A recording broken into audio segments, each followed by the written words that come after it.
So, Star Wars: The Old Republic is a big thing right now.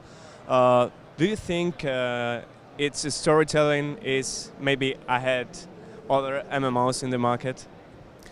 Well, I kind of have a bias there, being the game director on the project, but yes, I would say so. That was the focus of Star Wars: The Old Republic, was to bring true storytelling to the online space. I felt we really succeeded. We brought cinematic storytelling with full voiceover, with characters that you could believe in, and we allowed players to make choices in the storytelling and develop the stories along the path they wanted to, whether it was light side or dark side. I really feel that that's Star Wars: The Old Republic's differentiating factor, the thing that makes it unique amongst the online games available right now. How do you prepare to tell that story that way? Because it was really innovative for you, really new structure, really new way to tell the story.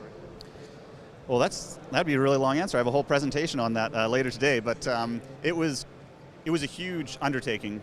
Star Wars: The Old Republic has more story content than any other video game in history. In fact, I think we're in the Guinness Book of World Records for most voice acting talent in a single entertainment product in history. So it's really what we had to do was we had to create a production pipeline early on in the process, and we had to nail that down because we had to start writing scripts for the game all the way back in 2006 so that we could release in 2011. That's how early we had to start in order to get the pipeline moving to a point where we could create hundreds of hours of story content. The scope of the game is literally the size of, say, 10 Mass Effects, so you can imagine that.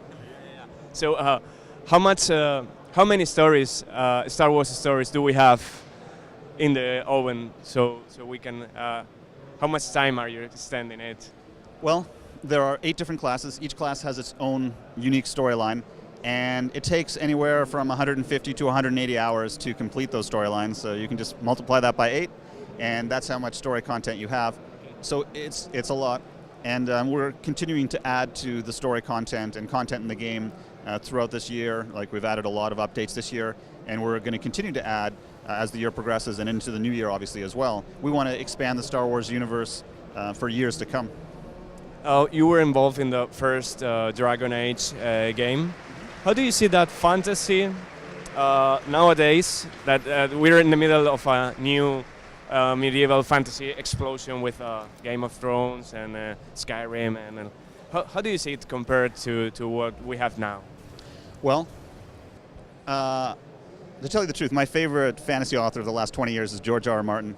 It was his Game of Thrones that really made me believe in fantasy again, because I was starting to kind of get tired of the old tropes of, the young farm boy who gets rescued by the elderly wizard before the dark agents come. That had been done over and over again. So George R.R. Martin was a big inspiration for Dragon Age. His type of more political storytelling, dark storytelling, and that was, for the longest time, we even considered making a George R.R. Martin Game of Thrones role-playing game. It was actually before we decided on Star Wars for the Old Republic, we looked at all kinds of different intellectual properties, and one of them was Game of Thrones. So yeah, I think we owe a lot to George R.R. Martin for the current explosion of fantasy right now, because he took all the old fantasy tropes and he turned them on its head, and I think that was important to make the genre fresh again. And now with the experience you got with the Old Republic online storytelling, and with how you know Dragon Age, do you think that a franchise like that it's essential for it to go online in the future? Oh, well, I can't speak for that franchise. I can't speak for myself. I love storytelling. I'm always going to build games that have storytelling at their heart. And after working on an online game, it's hard to go back to just a single-player game. So I want to continue to explore how you bring storytelling to online games in the future. I'm not going to say that I'm working on anything right now, but I can say that it is the passion of mine, and I think there's a lot of space to explore storytelling in an online game that hasn't been done yet. So it will be also difficult to revisit the Old Republic the old way, like a single-player experience with no online. Oh, you mean a revisit Knights of the Old Republic, like making Knights of the Old Republic 3? There's we don't have any plans to do that. We always felt that the Old Republic was the natural extension, and in some ways we gave you 8 sequels to Knights of the Old Republic. It's just, as you said, that it will be difficult to go back when you're done online. Yes, online brings a whole new set of challenges, but they're fun challenges, and I think that online gaming is the way of the future on all platforms, whether it's console or mobile, obviously mobile and PC. So it's the area where I want to continue to focus. I'm talking about taking new steps.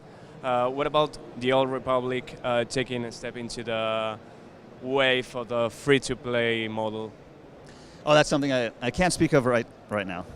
Okay, because it's in the wave. Everyone's speaking about free-to-play models and app models in this conference. So that's what it. Okay, thank you very much. That's all. Thank you. Thank you.